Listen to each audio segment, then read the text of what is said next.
गांव मेलहोरा में गोली लगने से युवक की मौत का मामला सामने आया है। शोपियां के मेलहोरा गांव में युवक का शव बरामद हुआ है।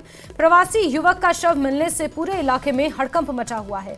मृतक की पहचान अभी तक नहीं हो पाई है। सूचना मिलते ही अधिकारियों को सूचित कर दिया गया है। शव मिलते ही जैनपुरा पुलिस स्टेशन शव को ले जाया गया। पुलिस ने इलाके की घेराबंदी कर ली है। शव की शिनाख्त अभी तक नहीं हो पाई है।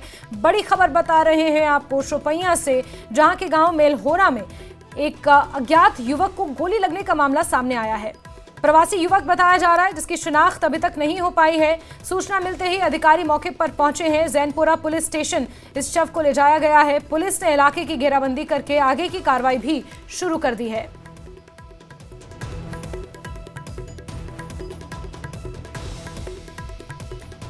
तो ये प्रवासी युवक है जिसका शव बरामद हुआ है। हालांकि शिनाख्त अभी तक नहीं हो पाई है। शोपियां के मेलहोरा गांव का ये पूरा मामला है।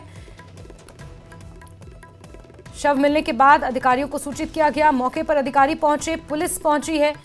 पूरे मामले की छानबीन की जा रही है। जैनपुरा पुलिस स्टेशन इस शव को ले जाया गया है और पुलिस ने पूरे इलाके की घेराबंदी करके आगे की छानबीन भी शुरू कर दी है।